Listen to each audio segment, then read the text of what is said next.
titingnan po natin kung sino pa po yung tinatawag na matatalino, sila po yung nare-recruit. Kasi sila daw po yung mga matatagal na nakaharap sa computer, sa internet. Natunay po yung sinabi ng ating Ginoong Pangulo na may problema po tayo sa social media.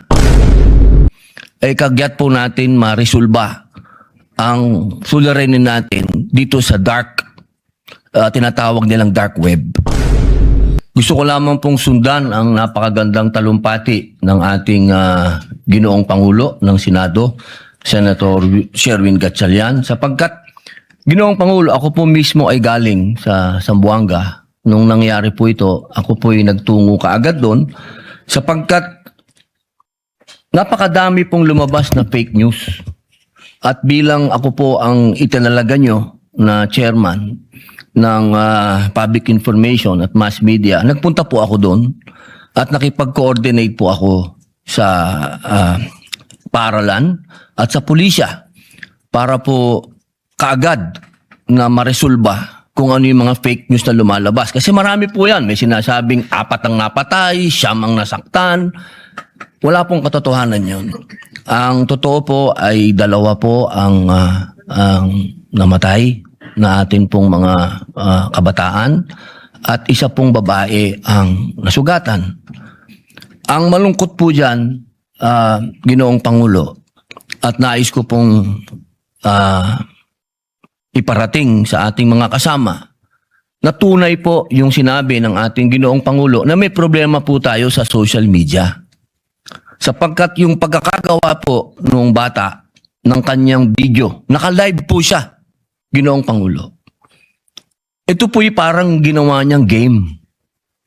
Kung ano po yung nakikita natin na laro, ganun po niya ginawa. Pati po yung anggulo ng kamera, anggulo ng baril, pati po yung hingal.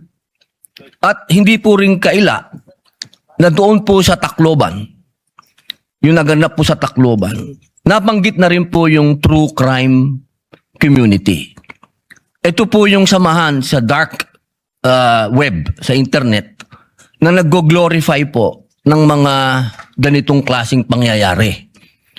Na binibigyan po nila ng parang parangal pa yung mga kabataan na gumagawa ng ganito sa kanilang paaralan.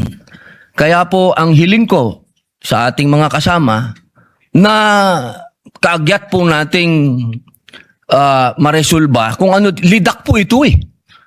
Matagal na po itong natatandaan ko po, ito po'y sinuportahan din ng ating majority floor leader nung naandyan po tayo sa lounge ni Senator Mig Zubiri at patungkol po ito doon sa edad ng mga bata na gagamit po ng social media. At yan din po ay sinundan din po ng ating Ginoong Pangulo. Kaya hinihingi ko po sa inyo na ito po ay clear and present danger. Marami pong nabanggit na nandyan din po yung juvenile justice law, andyan po lahat yan. Yan po siguro pagtatalunan natin yan ng matindi. Pero ito pong sa social media ban sa mga kabataan, sana po ay harapin natin kagyat. Dahil ito po talaga, mga mahal kong kasama, ay clear and present danger. Kitang-kita na po natin eh. Na ginawang game. Kaya sana po, ang hiling ko, bilang kasunod po ng inyong talumpati, Ginoong Pangulo, ay kagyat po natin maresolba ang suliranin natin dito sa dark, tinatawag nilang dark web. Na ito po ay kumakalat na, nagiging kulto na po ito. Nagkakaroon po ito ng mga recruitment sa mga paaralan at kung titingnan po natin kung sino pa po yung tinatawag na matatalino, sila po yung nare-recruit. Kasi sila daw po yung mga matatagal na nakaharap sa computer, sa internet. Kaya ito po talaga, mga mahal kong kasama, ay iniimbitahan ko po kayo. Ako po kasi nagpunta doon. Talaga pong, pati po yung mga nakausap ko mga bata doon, na nagkaroon ng trauma doon sa nangyaring insidente. Lahat po sila ay talagang nagsasabi na meron pong problema tayo sa internet.